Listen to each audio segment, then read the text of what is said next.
Deuteronomy 001. We will now enter the fifth book of the Pentateuch. Penta meaning five, or fifth book of the Bible. The priests at the time were required to memorize the Pentateuch, to become priests because the people needed someone to go to when sins were committed, and this priest needed to be well versed in the law. A quick step backward as follows. Genesis, the book of beginnings. From the beginning of life, as it truly began, all the way to Joseph, with Pharaoh's blessing, moving Joseph's family from Jacob to his brothers and their families to the land of Goshen, which was in Egypt. 70 people in all. This is not the promised land. This is a better place until God gets everything together for possession of the land. Exodus, exiting Egypt. Too many Hebrews in the land, and Egypt not able to maintain superiority. Egypt's way of control was to introduce slavery and force it on the Hebrews, which is why they became known as Hebrew slaves. This would go on for 400 years. Finally, along came Moses, the plagues, and getting out of Egypt. Now, God now takes this scatterbrained people and feeds them, guides them, and organizes them. Next is Leviticus, book of the law. This is all the laws, rules, consecrations, and celebrations given from God to Moses. Then the book of Numbers. The people stop moving at the base of Mount Sinai and organize. If you haven't done it yet, you need to see how the camps of the tribes made the appearance of the cross. You will also notice that Joseph's two sons are two of the tribes, and the Levites weren't listed as a tribe because the Levites were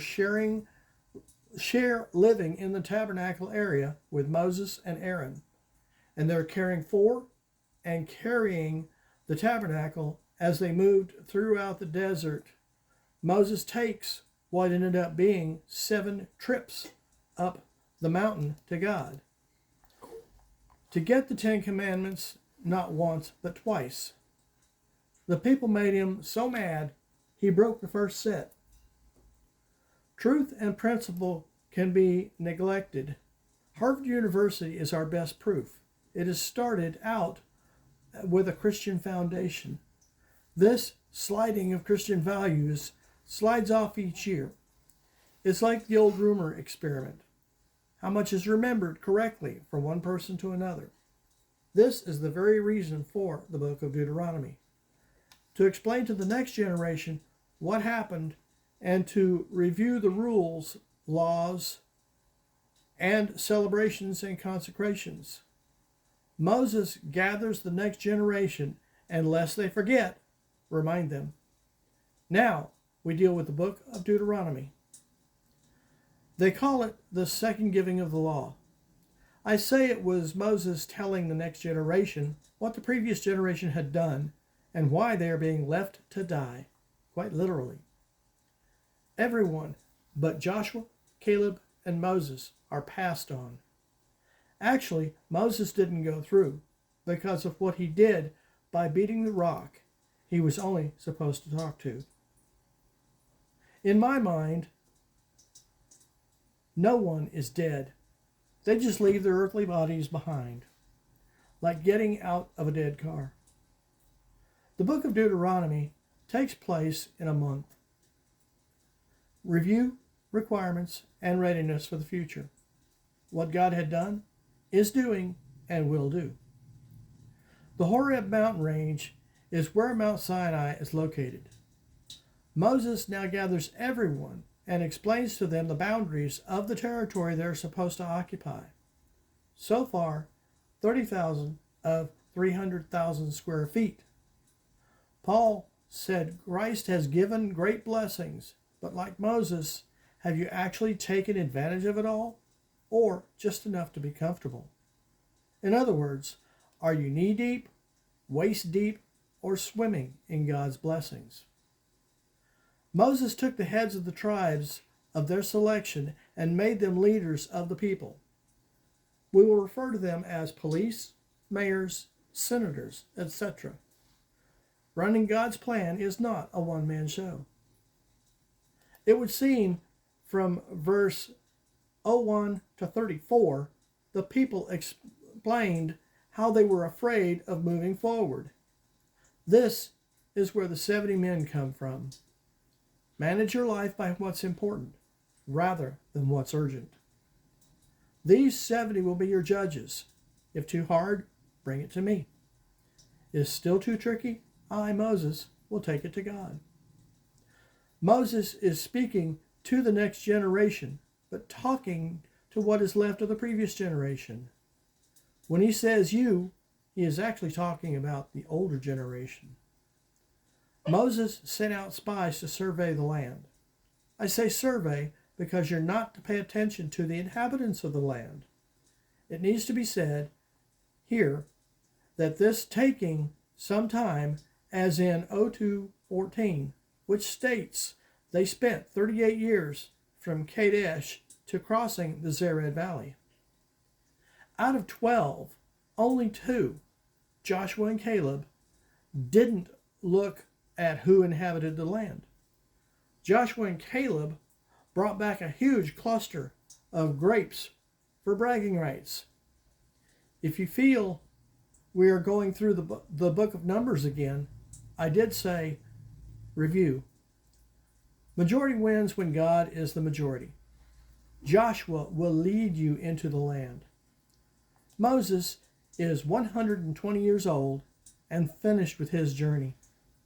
He will pass on all pertinent information to the next generation. He will review, give regulations for the present, and give readiness for the future. Historical, legal, and prophetical. He goes through the history of their travels. God sent us north of Seir and to Kadesh Barnea, which is the door to the promised land, and then to the Gulf of Aqaba, to Mount Seir, back to Kadesh Barnea yet again. Now it is time to get real for God. You are about to enter the land of Esau. They will be afraid of you. Leave them alone. You don't get that land because that belongs to Esau. Acts 17-26. God always provides for your needs, not your greeds. He told them to leave the Moabites alone because they are descendants of Lot, for this area has been given to them. The Amim, the terrible men, were like the Anakim. Leave them alone. Over to Kadesh Barnea, and it took 38 years. Israel was bad into rebellion. When you get to Ammon, leave them alone. Again, land of giants and people of Lot. These and more the Israelites destroyed or went around. This chapter starts with speaking of the continued wars that Israel went through to get to the promised land. Remember, every battle they go through was won before they got there, because this was God's instruction.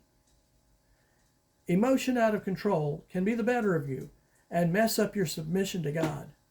Even love can be taken too far.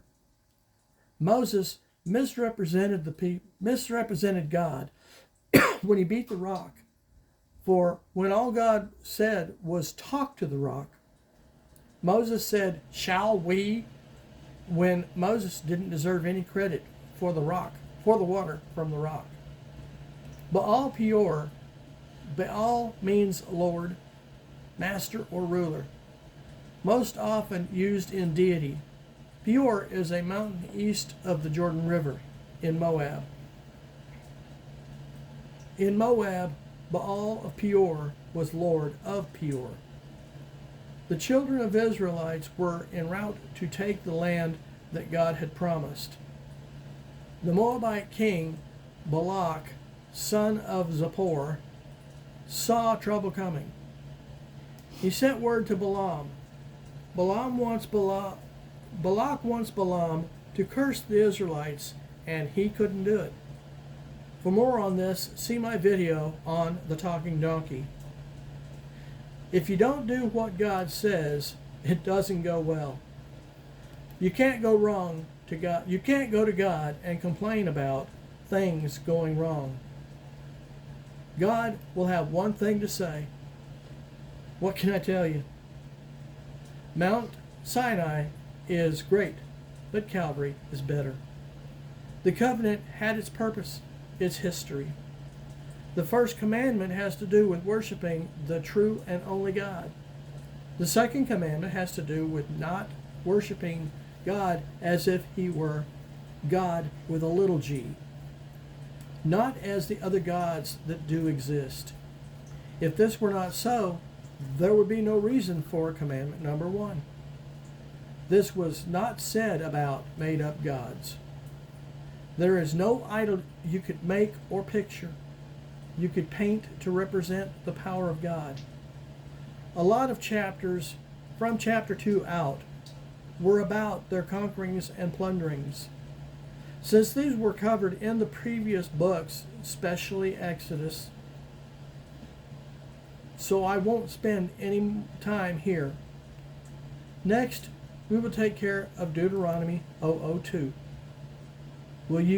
You will get a lot of good information.